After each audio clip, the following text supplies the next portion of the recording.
At 7:30, win number 15, UNC, who is 8-1. Traveling to Wake Forest, who's 6-3. Wake Forest favored by 4 on ESPN 2. UNC might be the most disrespected playoff eligible football team I have ever seen. There are 4 two-loss teams ahead of them. LSU, Alabama, Utah, and Penn State are all two-loss football teams that are ahead of a one-loss UNC team. This is the most disrespected playoff-eligible football team I've seen in a while. UNC has done nothing but win since that tough game against Notre Dame, which suddenly is not a bad loss. That was the only reason they were being punished, is because that was a bad loss to have.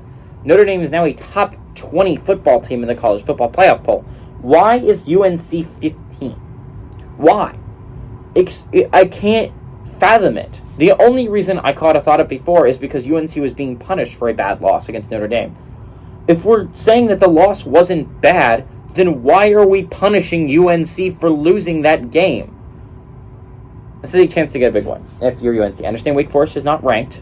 This is a football team that is actually pretty good, right? It's a big chance for a big win for UNC. This would be probably their best win on their resume. Drake May has gone 222 with 3-12, thrown for 2,964 yards, 31 touchdowns, 3 interceptions, and he might be the best quarterback in college football. I understand C.J. Stroud, Bryce Young, but Drake May has been playing phenomenally well this year. He's also leading his team on the ground with 114 carries for 513 yards and 4 touchdowns. Josh Downs has had 63 catches for 693 yards and 8 touchdowns. And to be fair, UNC barely survived Virginia last week, so that might be a reason as well. Sam Hartman has gone 173 to 276, thrown for 2,423 yards, 24 touchdowns, 9 interceptions. Justice Ellison on the ground has had 108 carries for 453 yards and 4 touchdowns. A.T. Perry's had 47 catches for 711 yards and 6 touchdowns.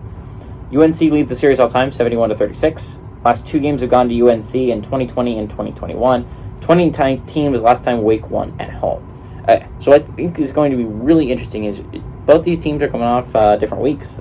God, I forgot who Wake Forest played last week. He might have had a bye. But UNC's coming off a win against a Virginia Tech team that played them tough for 3 quarters. UNC was able to run away with it in the 4th. That was a big win. That was a big win to stay in contention if you're UNC. UNC, I would say, is for sure going to be the team that's representing that side of the ACC. I don't think there's another team that's even somewhat close to them. I mean, Pitt's probably the closest. But there's no one that's even close to UNC's talent level on that side. Virginia played them tight. I got to give them respect to Virginia, but UNC just looks like he's a much better football team than everyone on that side.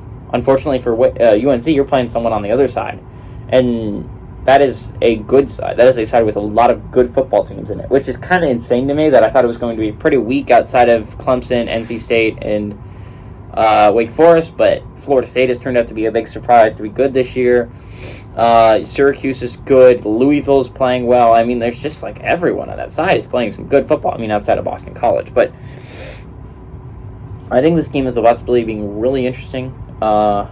Wake Forest is favored. It is at home for the Demon Deacs, and while they're having a disappointing season, this would be a chance to notch a huge victory against a top 15 football team and eliminate them from playoff contention. UNC has been chippy so far, though, so give me UNC to pull off the upset on the road and stay in contention.